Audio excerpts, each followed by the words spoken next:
I'm meteorologist Gil Rosette. I am in New Brunswick, New Jersey, in Elmer Boyd Park on this Sunday morning, and after a nice start to the weekend with rain-free weather, certainly the changes already being noticed as of this early morning hour, and closing in on the 10 a.m.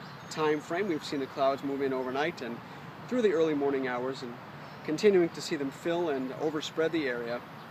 After staying dry yesterday, in between weather disturbances, we have one that has to approach the area this afternoon, and it's going to stick around for a couple days.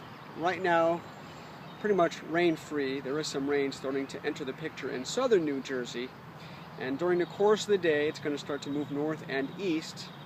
So I think we're good until at least the lunchtime hour, maybe a little bit even beyond.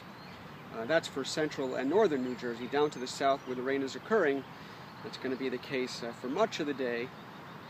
Across the rest of the Garden State, New York City and Long Island, it will probably take until about 3 o'clock or so, 4 o'clock.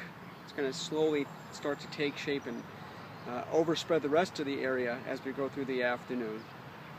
And especially later this afternoon, this evening, it'll start to take hold and take shape, this next weather disturbance that is. And the threat for heavy rain does exist overnight tonight, during the day tomorrow, and on Tuesday as well. There will be slow-moving showers and thunder showers. Not looking for the severe type weather this time, but a lot of moisture in the air. The slow-moving nature to the storms will produce locally heavy downpours. Some areas will see 1 to 2 inches per hour if you're underneath one of those. That's going to be the kind of typical way this weather disturbance is going to behave over the next 48 hours or so, even beyond that.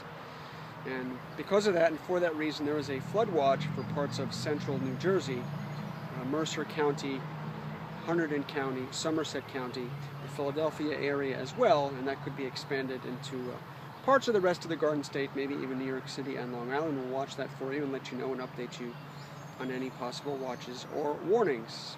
Again, this is going to take a while to move out of the area, so overnight tonight, as temperatures dip down to the 60s to around muggy 70-degree temperature, expect showers, locally heavy at times, and we'll continue with that threat tomorrow, waking up to readings around 70, only getting to a high in the upper 70s or around 80 degrees much of the day, seeing showers and thunder showers, locally heavy. Not severe though, as I mentioned. Don't think that's going to be the story this time. It's going to be more of the heavy rain nature with this next weather system, and that's going to continue into Tuesday at least. Some of the weather models are also including that to continue into Wednesday as well. Mugginess will be around during the afternoons and overnight as well. Daytime temperatures 70s to the lower 80s or so, overnight readings upper 60s, lower 70s. That's going to be the case for at least the first half of the week. We'll see if we can break this pattern by Thursday or Friday. When we do, it will break in a different fashion this time. Instead of cooling us down and drying us out from the humidity department, it's actually going to heat up by the end of the week. So when we get rid of the rain, hopefully by Thursday, when we don't mention rain at that time, we will talk about temperatures probably closing in on 90 degrees. So a summertime pattern in a couple of ways this week.